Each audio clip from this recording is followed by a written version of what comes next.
Olá, querido, tudo bem? Hoje a gente vai estar estudando dois trechos, um no capítulo 3, de 11 a 24, e no capítulo 4, de 7 a 12. Eu vou deixar o capítulo 4, o início do capítulo 4, para juntar depois com o início do capítulo 5, porque eu quero falar sobre o amor a Cristo vencendo os falsos profetas no próximo vídeo.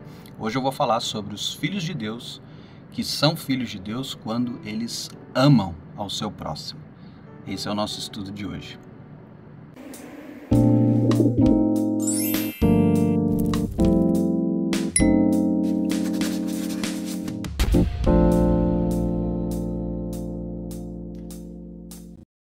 O trecho que a gente escolheu para estudar fala no capítulo 3, que a gente já estudou semana passada, falando um pouquinho sobre aquele que é de Cristo, abandona, a vida de pecado, ele não pratica pecado, ele busca pureza, ele busca uma santificação, esperando e vivendo pela esperança de Cristo, que é quando ele irá nos levar para o céu, para termos uma vida, um corpo, uma imagem parecida com a de Cristo, de santidade, de morada celeste e tudo mais. Essa esperança que nos move à consolação eterna, que está no nosso coração, da parousia de Jesus, é o que tem que sempre estar aceso dentro de nós, esse desejo de viver com Jesus.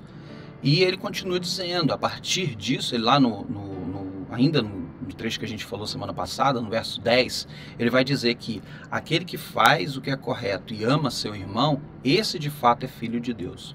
E aí, a partir desse trecho, ele começa a discorrer a respeito do amor a Deus e o que significa esse amor segundo Deus, melhor dizendo, relacionado a amar o próximo.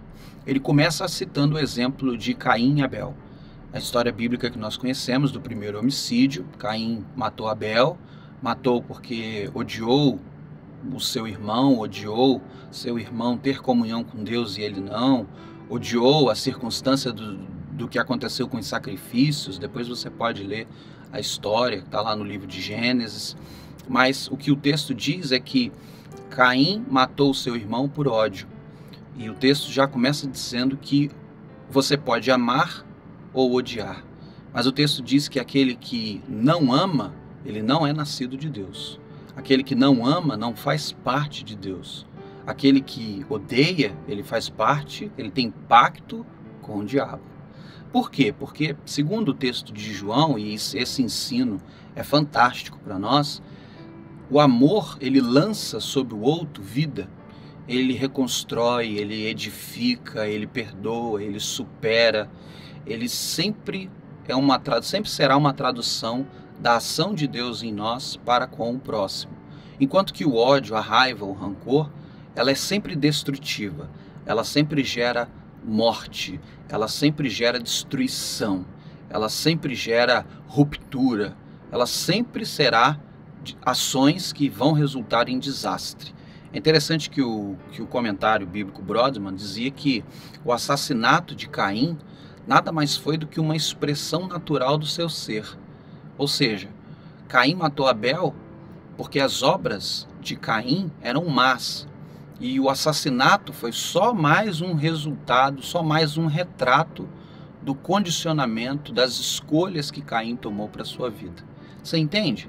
Então, quando você é nascido de Deus, você ama porque o amor é tradução desse seu compromisso com Deus e dessa nova vida que você assumiu com Jesus. Enquanto que o ódio é resultado de uma vida de abandono de Deus, uma vida de uma pessoa que não entendeu nada do que é Jesus, o que significa a salvação em Cristo Jesus, que a gente vai comentar daqui a pouco. Então, João está falando, nós precisamos amar.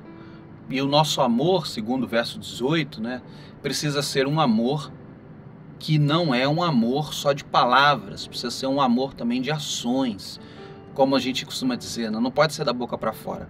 Isso justifica que o amor que João está requerendo é um amor prático, um amor que deve ser demonstrado por aquilo que nós fazemos. O próprio João mesmo, nesse trecho que a gente leu, diz, poxa, se seu irmão está passando necessidade, se seu irmão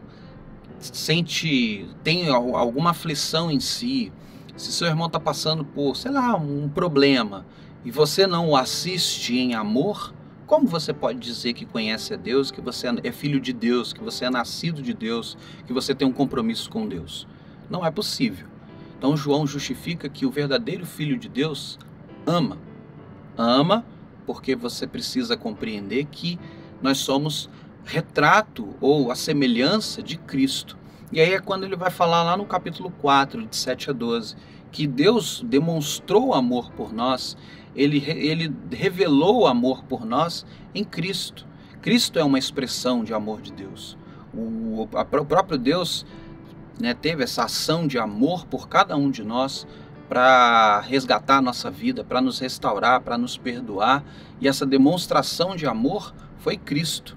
A vida de Cristo, a missão de Cristo, que Cristo sofreu, tudo isso é demonstração de amor de Deus por nós. E lá ele fala que nós somos nascidos de Deus porque nós somos parecidos com Jesus. E ele fala que Jesus, ele é a propiciação dos nossos pecados, ele é a propiciação do nosso ser diante de Deus. E é legal a gente pensar sobre essa questão de propiciação, porque primeiro, antes da gente dar a definição de propiciação, isso é uma terminologia que vem lá do Antigo Testamento. Primeiro a gente tem que entender que essa ideia de propiciação, ela vem lá do Antigo Testamento, quando, por exemplo, Deus criou um baú, né, um símbolo dele diante do povo, que era a Arca da Aliança. E a Arca da Aliança era formada por um baú de ouro, e a tampa da Arca da Aliança era chamada de propiciatório, ou seja, um lugar de propiciação. O que era feito lá? Uma vez por ano, todo Israel, todo o povo, sacrificava um animal pedindo a Deus perdão pelos seus pecados, e o sumo sacerdote entrava no Santo dos Santos e aspergia sangue sobre essa tampa, sobre esse propiciatório. E toda vez que isso acontecia, havia então a expiação, ou seja, a remoção da culpa, o perdão de Deus sobre Israel. No Novo Testamento, Jesus se transformou num símbolo de propiciação. Entende? Como o Antigo Testamento fala sobre essa questão de propiciação já como um símbolo, como uma imagem do que haveria de ser Cristo para a sua igreja. Cristo é a propiciação dos nossos pecados. Cristo, ele é justamente esse que nos perdoou da culpa, nos perdoou da dívida.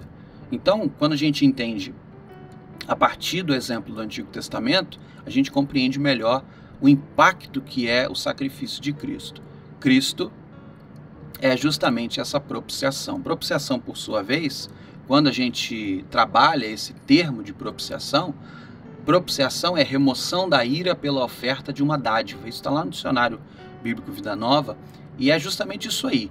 Propiciação no Antigo Testamento era Deus está irado com o pecado, e ele então não nos julga segundo os pecados, mas nos perdoa pela oferta do cordeiro, do boi, do touro, que nós damos ao sacerdote, e o sacerdote oferece a Deus. Essa é a função do sacerdote, levar o povo a Deus.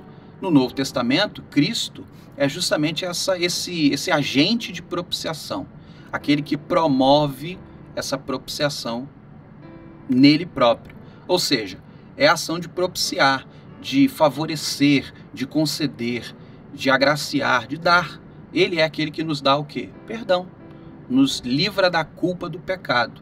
É um sacrifício expiatório, ou seja, Cristo, com sua morte e ressurreição, com seu sacrifício na cruz, sendo o Cordeiro de Deus que tira o pecado do mundo, que derramou seu sangue por nós, é essa expiação.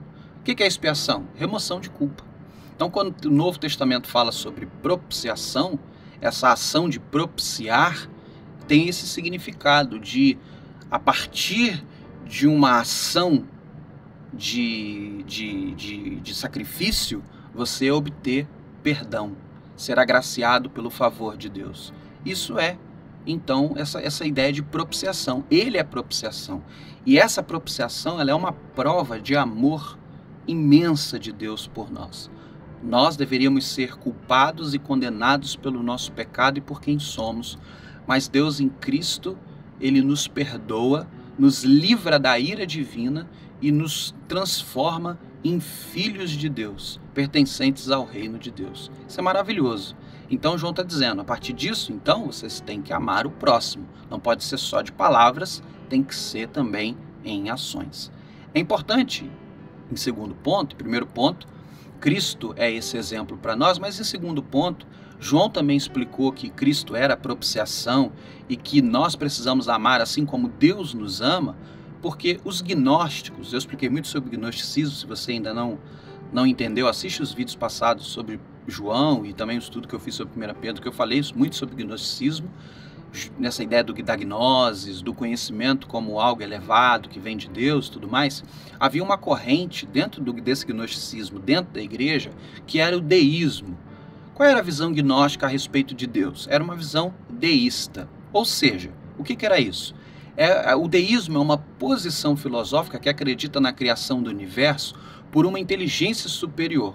Ou seja, Deus, ele cria tudo, ele criou o universo, os planetas, os seres, criou o homem, ou permitiu a evolução humana, mas o deísmo, ele não acredita que Deus se relaciona com o homem, tampouco interfere em sua vida. Para o deísta, Deus está lá no transcendente, fez a sua parte, ele vive para lá e a gente vive para cá. O máximo que acontece é quando vem os eons, que eu expliquei também nos vídeos passados. Essas figuras divinas, esses espíritos divinos que incorporam pessoas e trazem mensagens de Deus. Os gnósticos acreditavam que Jesus era um eon. Um eon habitou o corpo de Jesus, fez Jesus ser esse grande mestre de inteligência e capacidade, e depois, na crucificação, esse eon subiu para o céu. Eles não acreditavam que a morte de Jesus, a morte e a ressurreição de Jesus, fosse um ato de propiciação, um ato de perdão, um ato de amor.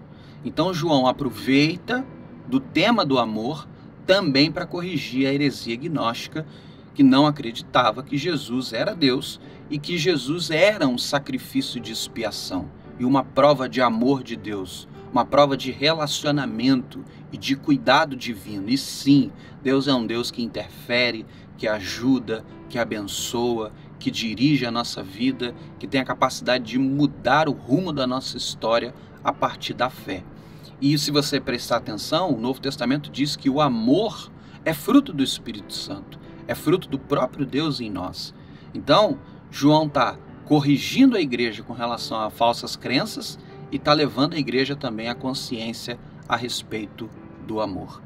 Então, se queremos ser de fato chamados de filho de Deus, nós temos que amar, porque Deus nos deu o exemplo máximo, que é a pessoa de Jesus. E o amor não pode ser de palavras, tem que ser de ações. Ações práticas, cotidianas, que provam que o nosso coração produz vida, nosso coração produz paz, nosso coração produz bondade, porque o nosso coração é respaldado, abastecido em amor. Se for em ódio, ele só vai causar destruição, perdas e morte.